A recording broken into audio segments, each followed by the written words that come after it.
30 years, Americans have tuned in to unwind and share a smile with Wheel of Fortune. You can see it every night right here on Channel 4 after the evening news. In this morning's special assignment, I'm taking you behind the scenes for a look at the show's success to celebrate their special anniversary season. And now, here's your new host, Pat Sajak. You could call it a lucky spin on the wheel of chance for an LA weatherman and a South Carolina fashion model.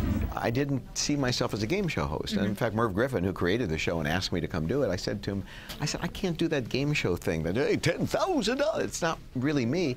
And he said, I like what you do on the air. That's why I hired you. Just do it your way. I auditioned for the show along with 200 other girls, and Pat said that I was probably the most nervous of all the girls that he saw. But Merv Griffin, who selected me, I guess liked the way I turned the letters, is what he said. Here we go. During the show's 30 years on the air, the switch to a digital puzzle board has been the biggest update. It used to take 45 minutes to manually change each puzzle, and that could really add up when you consider Wheel tapes 6 shows a day in LA and employs a staff of 70. The two most visible employees have a true friendship. We have not had one argument in 30 years, and I think from the time we first met, we had great chemistry. Here we go, folks, applause! Throughout the decades, the show has also stayed true to its original concept. Wheel of Fortune is really a very basic game at its core. It's hangman with prizes, and we've tried not to lose sight of that. When Wheel of Fortune first came to TV, it was only in a handful of cities, including Buffalo. Now, 3 decades later, there's more than 60 versions around the world. It's kind of like seeing your furniture in somebody else's living room.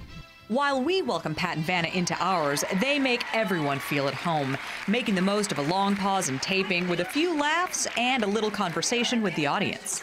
First time we've ever had a technical issue on the show. You were here.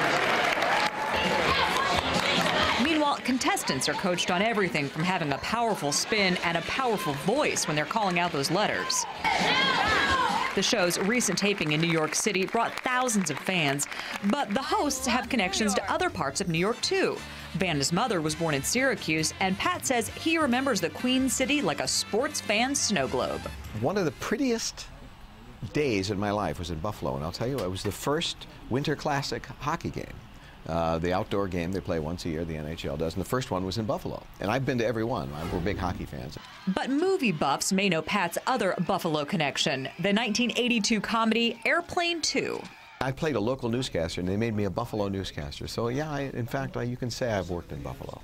Did you do research into that character? No. I think I had 2 lines. That movie didn't break any box office records, but Wheel of Fortune keeps on spinning its own success. Somewhere along the line, we became more than a popular show. We became part of the popular culture. This could be the show that's never canceled. Diana Fairbanks, News 4. Aren't they nice? And they were super nice. Of course, you can watch Wheel of Fortune every night right here on Channel 4. All right. And you were telling us the wheel, super hard to spin, right? It really is. It's hard to spin. Don't judge the contestants. It's harder than it looks.